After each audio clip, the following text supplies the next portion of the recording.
할렐루야.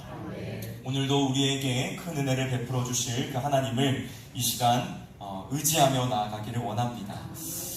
오늘 우리가 읽은 본문의 말씀은 사도 바울이 갈라디아에 있는 여러 교회들에게 보내는 서신의 마지막 부분으로 이 편지 전체의 핵심이 이곳에 담겨져 있습니다. 본문 11절에 바울은 내 손으로 너희에게 이렇게 큰 글자로 쓴 것을 보라 라고 말씀하고 있는데, 이것은 11절 이후에 나오는 편지의 내용들이 갈라디아 지역 교회의 성도들이 반드시 주목해서 봐야 될 내용이라는 것을 강조해주고 있는 표현입니다. 그렇다면 바울은 지금 갈라디아 지역 교회의 성도들이 무엇을 기억하며 또 명심해 주기를 바라고 있는 것일까요? 우리가 이것에 대해 알기 위해서는 먼저 갈라디아서가 쓰인 배경에 대해서 잠시 간략하게 살펴볼 필요가 있을 것 같습니다. 갈라디아는 로마의 속주로 소아시아, 오늘날 터키의 동부 일대를 망라하는 큰 지역을 말합니다.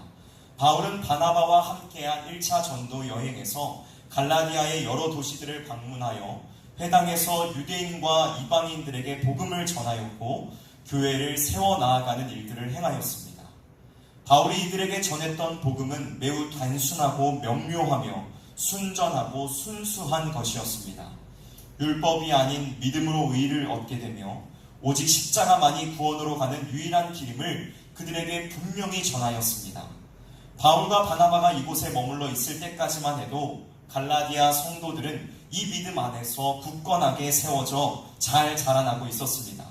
그러나 문제는 머지않아 찾아오게 되었는데, 바울과 바나바가 그 지역을 떠나 다른 곳으로 가게 되자 이곳에 거짓된 교사들이 들어와 잘못된 복음을 전함으로써 갈라디아 교회 성도들은 큰 혼란 속에 빠지게 되었습니다. 거짓된 교사들은 성도들, 특히 이방인이었던 그리스도인들을 찾아와 예수의 복음에 율법을 더하여 지키되, 특별히 이방인들도 모세의 율법의 핵심이라고 말할 수 있는 할례를 행해야 한다라고 가르쳤습니다. 즉 이들은 육체의 흔적을 몸에 남길 것을 성도들에게 강요했다는 것입니다. 여러분, 인간이 가지고 있는 어떠한 공로나 의의가 우리를 구원으로 이끌어줄 수 있을까요? 우리의 구원이 우리가 행한 어떠한 일들의 결과로 주어진 것입니까? 아니요, 절대로 그렇지 않습니다. 우리의 어떠한 행위도 우리의 구원에 영향을 주지 못하며 공로나 의의가 우리의 구원에 어떠한 작용도 하지 못합니다. 우리의 구원에 유리하게 작용되지 않는다는 것입니다. 만약 우리가 가지고 있는 그 무엇이 구원에 조금이라도 영향을 미치게 된다면 예수께서 지신 십자가는 무용지물이 될 것입니다. 예수께서 십자가를 지시고 물과 피를 다 쏟으시고 죽으신 이 모든 일들이 다 헛된 일이 된다는 것입니다. 여러분, 우리는 스스로의 노력과 열심으로 절대 구원을 이룰 수 없으며 세상에 존재하는 그 어떠한 방법으로도 이것이 불가능한 일이었기에 하나님께서는 유일한 방법인 독생자 예수 그리스도의 죽음을 통하여 대속하시고 구원을 이루신 것입니다. 바울은 갈라디아 교회의 성도들이 올바른 복음에 굳게 서지 못하고 거짓된 교사들의 말에 흔들리고 넘어지는 모습들이 너무나도 안타깝고 속상했습니다. 그래서 그는 편지의 마지막 부분에서 성도들이 바른 신앙과 믿음 안에 살아가는 삶에 대하여 권면하고 있는 동시에 육체의 흔적을 가지고 사는 이 거짓된 교사들의 실상, 온상을 고발하고 있습니다. 본문 12절에서 13절을 우리가 함께 읽어보기를 원합니다. 12절과 13절 말씀입니다. 시작!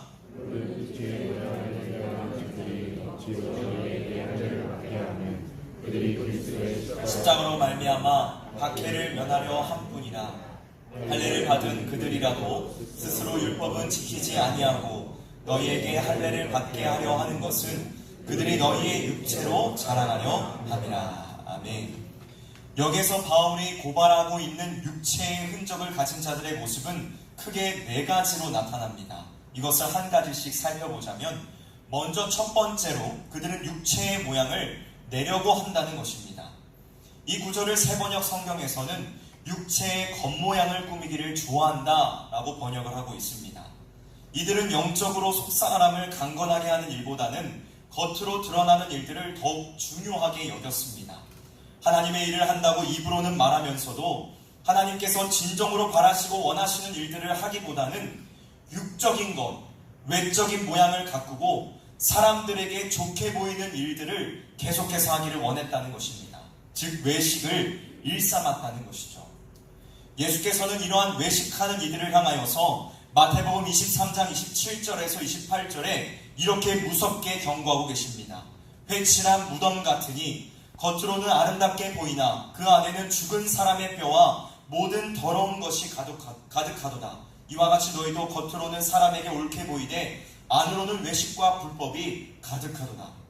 여러분, 우리도 때때로 하나님의 일을 하고 예수를 믿는다고 말을 하면서도 그분의 뜻을 따르기보다는 나의 삶의 유익, 나의 생각을 따라 살아갈 때가 많이 있습니다. 삶의 우선순위가 하나님이 아닌 내가 누리는 모든 것들에 초점이 되어 있고 하나님은 차순위나 그 이외로 밀려나는 일들이 많이 있다는 것입니다. 겉으로는 그리스도인이라는 신분을 버젓이 가지고 있으나 실상은 세상과 다르지 않은, 아니 어쩌면 이 세상에 사는 이들보다 더한 가면을 가지고 살아가는 자들이 바로 우리라는 것입니다. 오늘 이 시간 이 자리에 나와 있는 우리는 깊이 생각해 보아야만 합니다.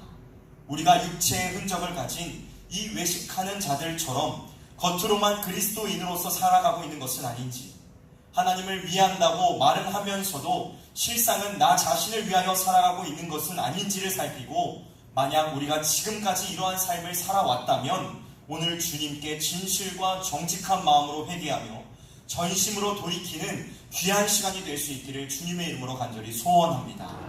다음 두 번째로, 이들은 그리스도의 십자가로 인한 핍박을 면하려고 하였습니다. 이들은 복음을 전하는 데에서 오는 핍박과 박해를 피하고 편한 길로만 가려고 하였습니다. 여러분, 우리가 제대로 그리스도를 믿고 복음을 전하는 삶을 살아가고 있다면 우리의 삶에는 당연하게도 박해가 찾아오도록 되어 있습니다. 많은 사람들이 예수를 믿으면 그것으로 고생은 끝나고 행복한 나날들이 계속될 것이라고 기대하지만 사실 예수를 믿음으로써 오는 박해가 더욱 큽니다. 그래서 우리 주님께서도 마가복음 10장 30절에 박해를 겸하여 받게 될 것이라고 미리 우리에게 말씀해 주고 계시지 않습니까? 하나님을 사랑하지 않으며 그리스도를 대적하려고 하는 것이 이 본성인 이 세상 가운데에서 우리가 하나님과 복음의 말씀을 따라 살아가려고 한다면 핍박과 박해를 받는 것은 어쩌면 당연한 일이라고 말할 수 있을 것입니다. 여러분은 지금 예수 그리스도로 말미암은 핍박을 받고 있습니까? 예수를 믿는 것 때문에 고난을 당하고 계십니까? 아니면 혹시 그 핍박을 애써 피하려고 하고 있지는 않으십니까? 자기 십자가를 지고 나를 따르라는 주님의 말씀을 뒤로 한 채 내 십자가는 먼 곳에 던져버리고 편한 길로 향하기를 혹시 원하고 있지는 않습니까? 그러나 여러분, 이 사실을 반드시 기억하시기를 바랍니다.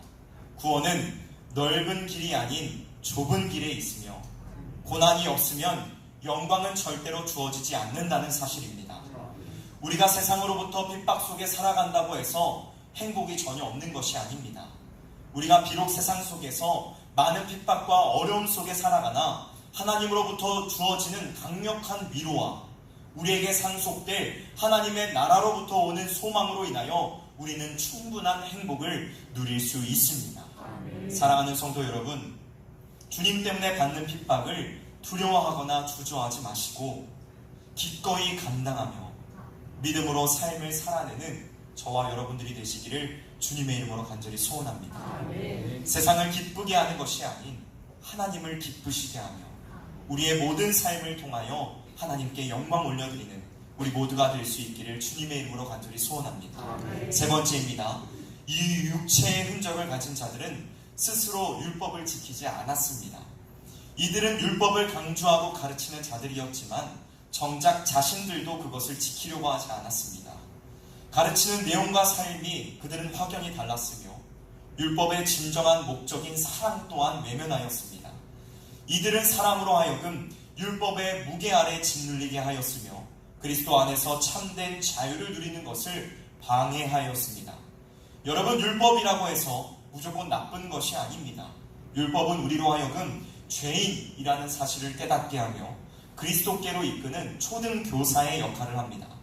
그러나 이 율법 안에 사랑이 없다면 이것은 사람을 옥죄어오는 구속용 도구밖에 되지 않습니다. 여러분, 예수님께서 우리에게 말씀하신 온 율법과 선지자의 강령이 있죠.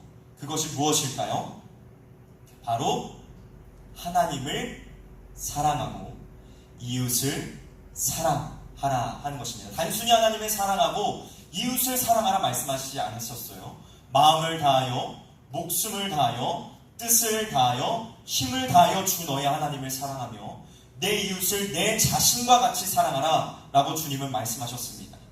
예수님께서는 사랑을 사람의 인생에 있어서 가장 중요한 가치로 보셨으며 우리 주님 그 자체가 사랑이셨습니다.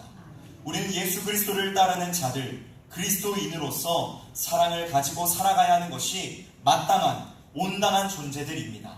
그러나 참으로 안타깝게도 오늘날 교회는 이러한 사랑의 모습들이 점차 식어져 가고 있습니다. 요즘 한 가수의 노래 가사에 나오는 것처럼 사랑의 종말을 맞은 것이 오늘날 교회의 모습입니다. 교회 밖 세상을 향하여서 사랑을 나타내는 것은 고사하고 교회 안에서마저도 사랑의 모습이 많이 나타나고 있지 않습니다. 서로가 서로를 위하고 격려하는 일보다는 미워하고 거리를 두는 일들이 많이 일어나고 있습니다. 여러분, 세상 속에서 그리스도인들이 갖는 참된 능력, 진정한 능력은 어디로부터 나옵니까? 바로 사랑으로부터 나옵니다. 요한복음 13장 35절에 예수님께서는 너희가 서로 사랑할 때에 세상이 너희가 내 제자인 줄 알 것이라고 말씀하셨습니다. 사랑하는 성도 여러분, 우리는 말로만 사랑을 외치는 자들이 되어서는 안 됩니다. 예수 그리스도의 그 한결같은 사랑 안에 우리가 먼저 거하고 그 사랑을 가지고 다른 이들을 향하여 나아가 세상 가운데서 그 사랑의 능력을 발휘하는, 세상 가운데에 주님의 사랑을 흘려보내는 우리 모두가 될 수 있기를 주님의 이름으로 간절히 소원합니다.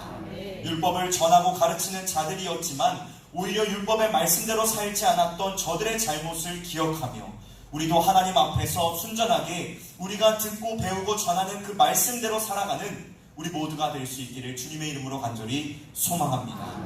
네 번째로, 이들은 육체로 자랑하려 하였습니다. 육체의 흔적을 지닌 이 거짓된 교사들은 이방인들이 자신을 통해 할례를 받았다는 것을 앞다투어 자랑하고자 하였습니다. 이들은 자신을 따르는 사람들의 수를 늘려 다른 이들에게 내가 이러한 일들을 행하였다는 것을 과시하고 싶어 하였습니다. 이것은 세상의 논리로서 그리스도인들이 보여야 할 마땅한 태도가 아닙니다. 여러분, 우리는 그리스도의 제자가 되어야 하지 사람의 제자가 되어서는 안 됩니다. 아무리 다수가 옳다고 말하며 어느 한 길을 향해 우르르 몰려간다고 할지라도 성경이 그것을 옳다고 말하지 않고 주님의 말씀이 그것이 바른 것이 아님을 드러내고 있다면 우리는 단호히 그 길이 아닌 다른 길을 향해 나아갈 수 있어야만 합니다. 여러분, 우리는 절대로 이 세상의 가치관을 따라 살아가는 자들이 아닙니다. 그리스도인들은 하나님의 말씀, 진리의 말씀을 따라 살아가는 자들이요, 창조와 타락, 구속에 따른 성경적 가치관을 따라 살아가는 자들입니다. 여러분, 우리는 사람의 제자가 아닙니다.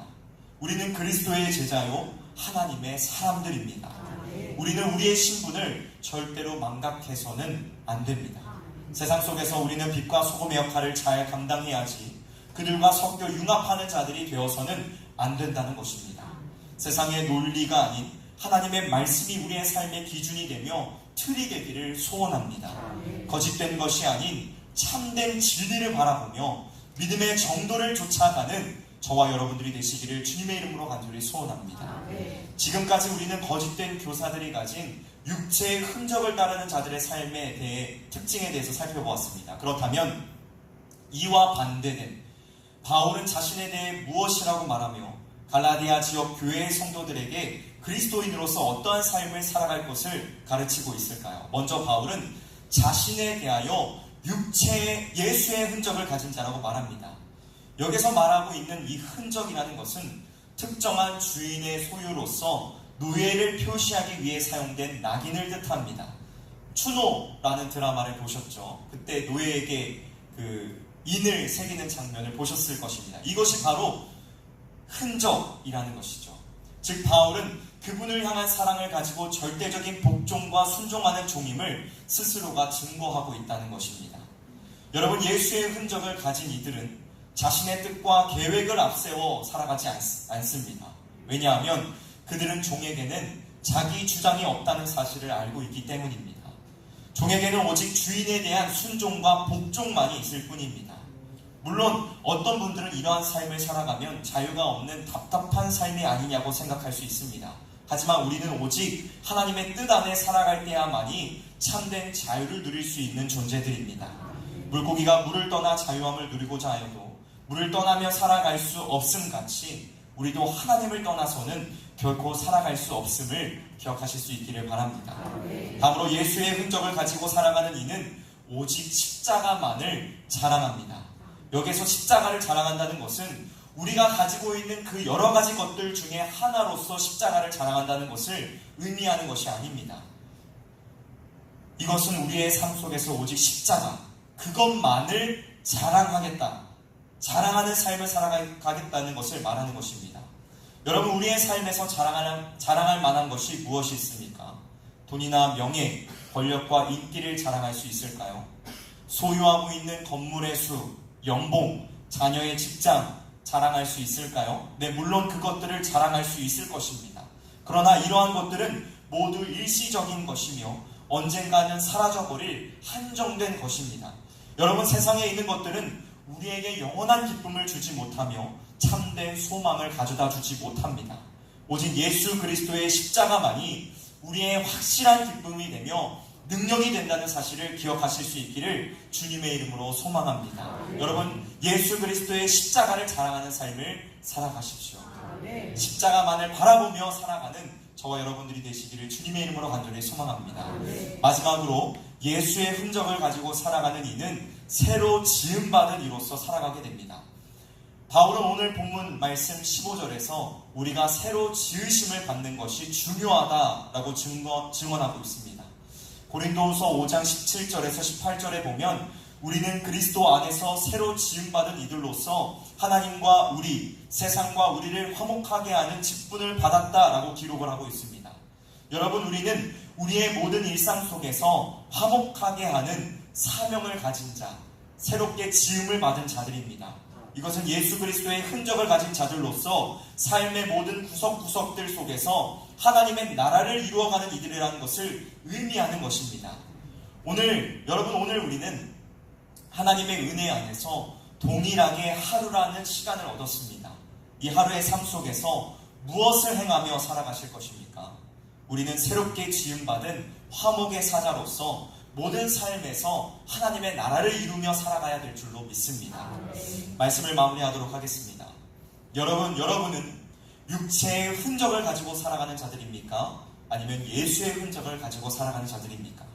바라기는 우리 모두가 예수의 흔적을 지닌 자들로서 철저한 종된 의식 속에 하나님의 말씀에 순종하며 세상의 다른 것들을 자랑하기보다는 예수 그리스도의 십자가만을 자랑하고 새롭게 지음받은 새 사람으로서 세상 가운데서 화목의 사자로서의 역할을 감당하여 하나님의 나라를 확장하는 우리 모두가 되기를 주님의 이름으로 간절히 소망합니다.